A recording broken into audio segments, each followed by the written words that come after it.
रहीम अस्सलाम वालेकुम। उम्मीद आप ठीक होंगे, खैरियत से होंगे। तैयब लोच आपकी खिदमत में फिर से हाजिर है। जी, चीफ जस्टिस पाकिस्तान काजी फैज़ ईसा ने खालिद लांगू की उम्मीदों पर पानी फेर दिया। खालिद लांगू के बारे से मुतल्लिक बलूचिस्तान के लोग जो हैं वो बाखूबी उनसे आगाह हैं। मुशीर ख़जाना थे खालिद लांगू, और इन्होंने अपने दौर के अंदर जो है वो बड़ा माल बनाया। और वैसे भी मैं देखता हूँ अक्सर कि उन्होंने एक बहुत बड़ा घर है या उनका फार्म हाउस है। अब ये अल्लाह नोज़ बेहतर, मैं तो गया नहीं हूँ, लेकिन जो मैंने उसकी तस्वीर और वीडियोस देखी हैं, बड़ा आलीशान किस्म का, और तर्ज तमीर उसका देख के तो मैं दंग सा रह जाता हूँ कि ये आलीशान बंगलो, आलीशान इमारत बिल्कुल ऐसे जैसे किला लाहौर है, ऐसे ही इन्होंने लांगू कोर्ट अब या अपना जो है वो एक घर बनाया हुआ है। अब वो कैसे बन गया? ये खालिद लांगू कोई बहुत बड़ा बिजनेसमैन या ताजर नहीं था, लेकिन एक चीज़ जो हमें नज़र आती है वो ये है कि ये जब मुशीर ख़जाना था, इसके घर छापा पड़ा था और वहाँ पे 2 अरब, जी 2 अरब 24 करोड़ से ज़ायद की रकम बरामद हुई थी। अगर आपको याद हो, आप विजुलाइज करें, जब इसके घर छापा पड़ा था तो जो नैब की टीम जिसने छापा मारा था, उनको वो नोट, वो करेंसी गिनने के लिए मशीनें मंगवानी पड़ी थी, और वो तो मतलब सुबह से लेकर पता कितने दिन तो वो गिनते रहे कि कितनी रकम बरामद हुई है। और वो रकम जो बरामद हुई थी वो ट्रकों पे लाद के लेके गए थे। तो ये है वो मौसूफ खालिद लांगू।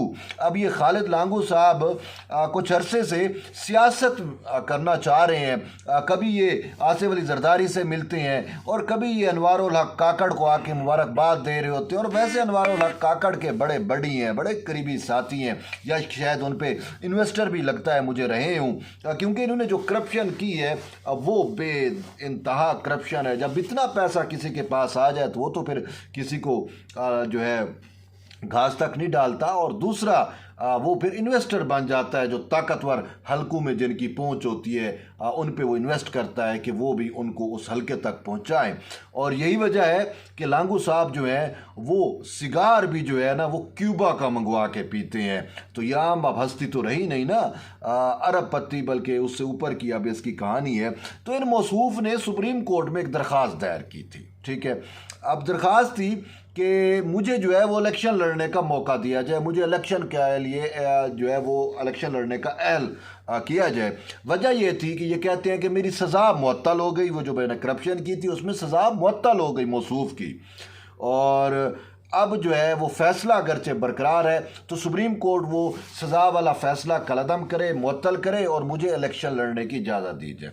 तो ये मामला चीफ जस्टिस काजी फैज़ ईसा के पास आ गया, और काजी साहब ने तो आज फिर पूरी कौम को वो वक्त याद दिला दिया जब लांगू साहब के घर से करेंसी से भरे हुए लदे हुए ट्रक जो है वो बरामद हुए थे, यानी ट्रकों में वो करेंसी लादी गई थी, और सोने और बाकी जो है वो तो अलग मामला था। अब ये मसूफ मुशीर ख़जाना थे, यानी ख़जाना की जिम्मेदारी इसी के पास थी।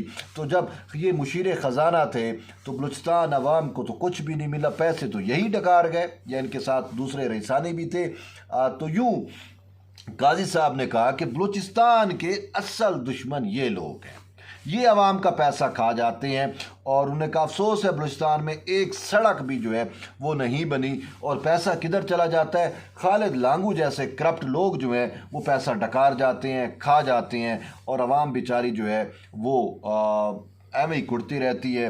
वो इस उम्मीद और आस पे इनको फिर वोट देती है कि शायद ये इक़्तिदार में आके हमारे लिए जो है वो कोई फैसिलिटी कायम करेंगे, कोई हस्पताल देंगे, कोई सेहत की अच्छी सहूलियात देंगे, कोई एजुकेशन देंगे।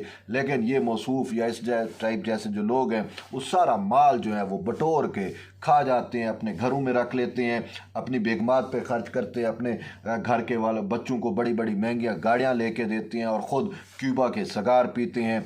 लेकिन अफसोस है तो बहरहाल इसका तो जो है ना वो इलेक्शन लड़ने का ख्वाब अब पूरा नहीं हो पाएगा, क्योंकि सुप्रीम कोर्ट ने तो मना कर दिया और चीफ जस्टिस ने वाज़े तौर के ऊपर कहा कि जिसको जेल में होना चाहिए वो अब इलेक्शन लड़ना चाह रहे हैं। इसके वकील को मुखातिब करके कहा कि आपके मुवक्किल को तो जेल में जाना चाहिए। और फिर नैब की भी बड़ी क्लास ली और नैब के बारे में कहा कि अफसोस तो हमें नैब पे होता है कि वो प्ली बार गेन करके अपने पैसे रख लेता है और बाकी पैसे दे के क्लीन चिट दे देता है लोगों को।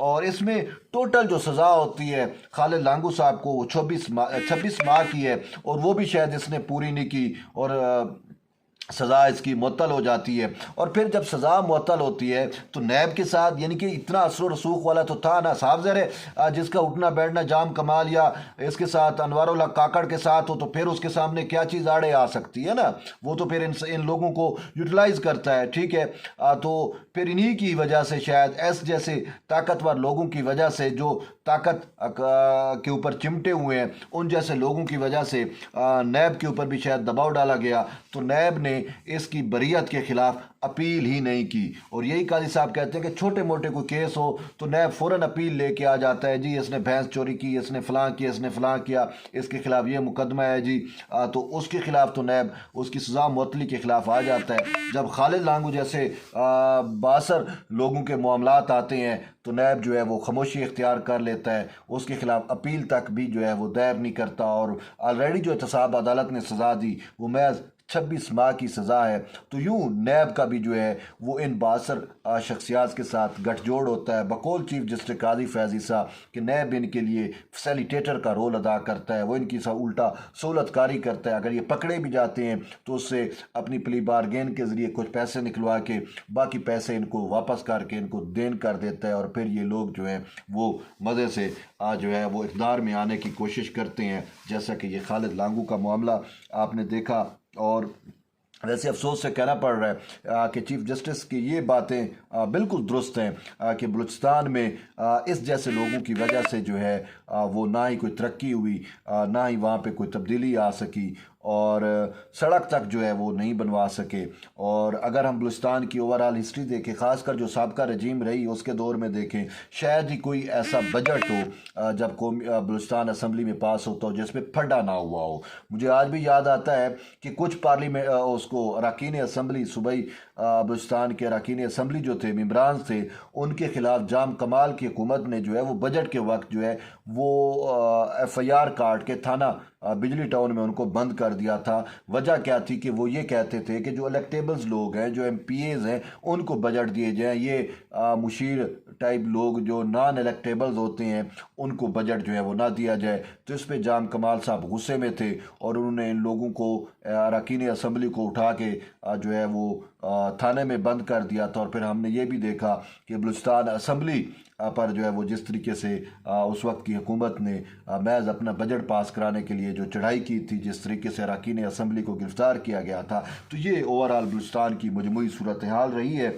और खालिद लांगू जैसे लोगों ने दिहाड़ियाँ लगाई हैं और बड़ा माल बनाया है, ये तो एक मामला है। फिर इसके साथ रईसानी था और दूसरा यूँ अगर आप देखें तो आपको बहुत सारे ऐसे खालिद लांगू बलूचिस्तान में मिलेंगे जो अवाम का पैसा जो है वो खा जाते हैं। और यही काजी साहब ने कहा कि ये कोई कारोबार का पैसा नहीं था, इनका कोई ज़ाती कारोबार या बिजनेस नहीं था, ये अवाम का पैसा था जो ये खा गए और डकार गए। और फिर नैब ने भी इनको छोड़ दिया और फिर अब ये इलेक्शन लड़ने के लिए आ गए ताकि ये ऐवान में पहुंच के इक़्तिदार में आके मज़ीद जो है वो माल बना सकें। तो बहरहाल खालिद लांगू का तो चैप्टर आज सुप्रीम कोर्ट ने क्लोज़ कर दिया है। तो ये कि अहम डेवलपमेंट थी, मैंने कहा आप तक शेयर करूँ।